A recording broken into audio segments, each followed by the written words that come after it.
This is the highest clock tower I could find within cycling distance of my apartment. I came here with my drone, and on purpose, I let it have a close encounter with the stone ground below. To understand why I thought this was a good idea, we need to go back a few weeks.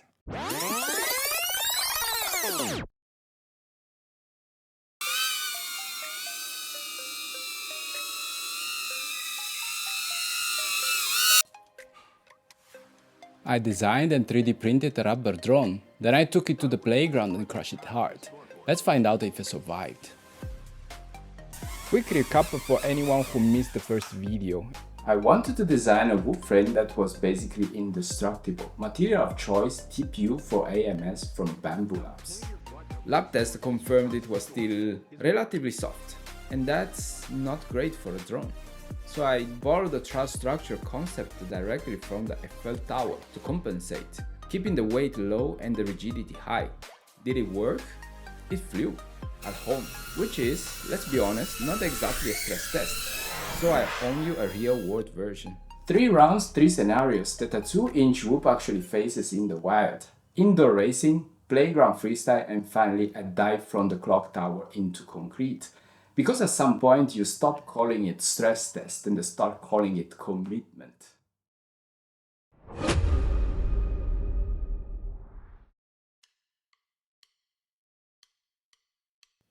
This place is normally a canteen. Twice a week it transforms into a whoop racing track. I dusted off my old Aomway Commander goggles, and then there was the drone. You caught my antenna! It's got bullied. Obviously, every new quad gets bullied. But eventually it took off.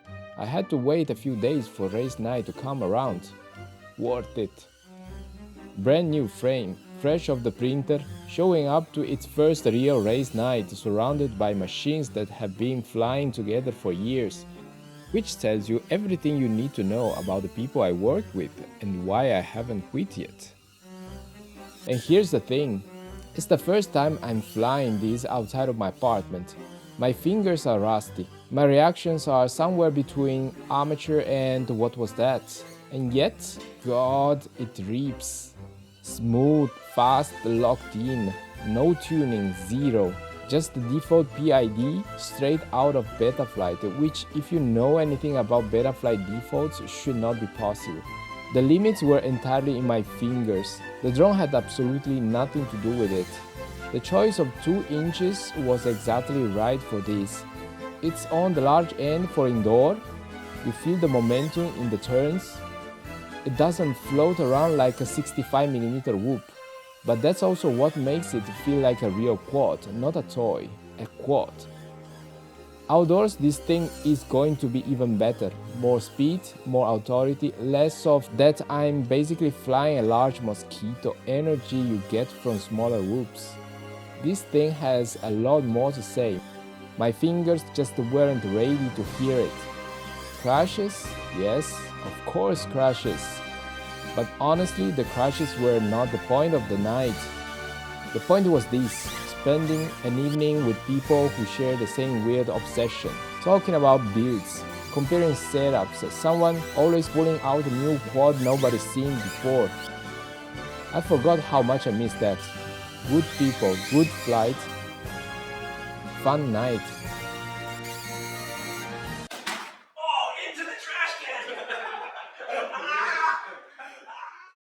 To my surprise, the frame broke. Same point, 2 sides of the prop guards. Not a material failure, a print orientation failure. Those branches are printed almost vertically, so the layer lines run perpendicular to the axis. It would have been much better if it was parallel to the axis. Noted for the next version. But TPU is thermoplastic, melted back together and you actually eliminate the weak layer boundary. The repair is stronger than the original print. So I ran the soldering iron over every guard support, not just the broken ones, all of them. Because I believe whatever doesn't kill you simply makes you stranger.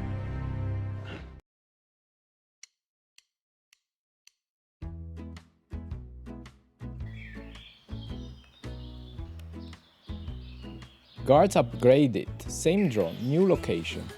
Bigger space, higher speed, harder crashes. Say hello to the reborn frame, looking suspiciously happy about what's coming. This time, freestyle, or whatever tricks my rusty fingers can pull out. Still zero tuning on the PIDs. And out here, you can actually see the consequences. There's some prop wash when I descend sharply into my own dirty air. Classic. Cranking up the D-term would probably fix it.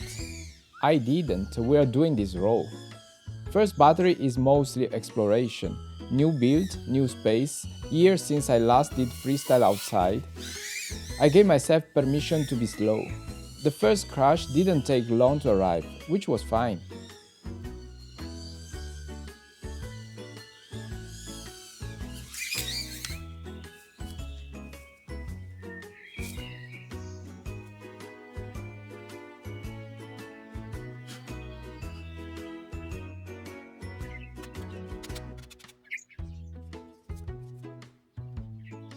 What was not fine was what happened when I tried to arm again. The drone started spinning, uncontrolled. One motor had decided it was done for the day. I tried everything. By which I mean, I rebooted it. IT department solution. Works every time. We were back.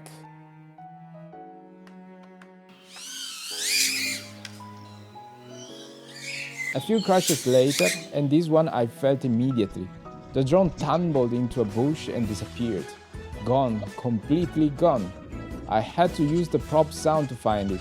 Tiny oops are extremely good at hide and seek. Nobody talk about this enough. Found it. Quick frame check. Okay, damage. Oh, seems fine, yeah. Still in one piece somehow. Back to crashing. And then I made a mistake. Classic beginner mistake actually. I tried to arm and take off from the sand. The drone generated a small, very personal sandstorm directly into its own motors. Okay, end of the day, because this motor seems blocked. And that was the end of the day. I'm calling it a victory. The reborn frame survived everything I threw at it. The only thing that stopped me was me. Okay, time to go home and clean from the sand.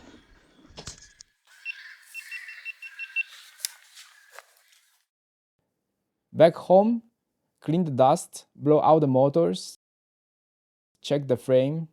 One piece, ready. One test left.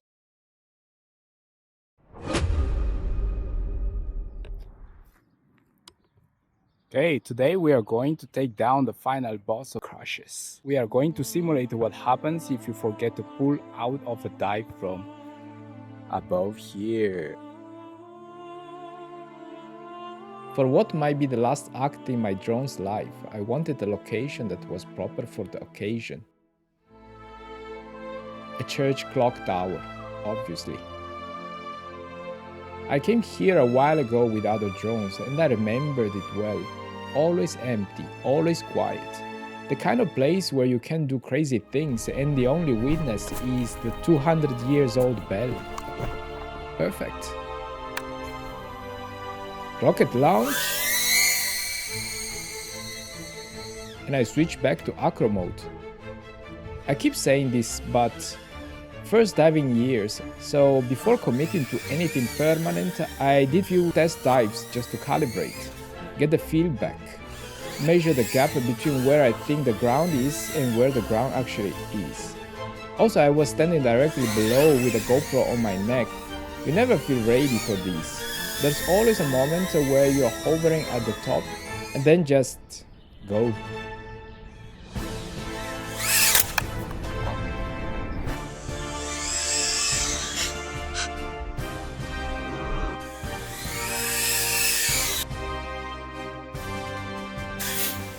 The video cut out for 1 second on impact. No video? It came back after I pulled off the goggles. Walked over. The frame was in one piece. So, does it still fly? Seems still working.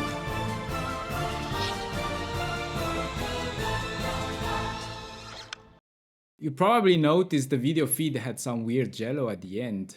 bent prop. That's it. The one bent prop from the clock tower free fall. Straighten the prop, flies perfectly. I generally did not expect that. Honestly, I didn't expect it to survive at all. This whole thing started as a design exercise and ended up with me standing next to the church going, oh. But I learned a lot. Print orientation on the guards, support needs to change. The HD version is already living in my head rent-free. Maybe different sizes too. Let me know what you actually want to see. Drop your thoughts in the comments. I read them and they go straight into the next design. Files are free as always, link in the description, and if you want to help keep these projects alive, there's a Ko-fi link down there too. Very low pressure, just putting it there. Happy flying and subscribe if you didn't yet. I think you don't want to find out what is going to happen.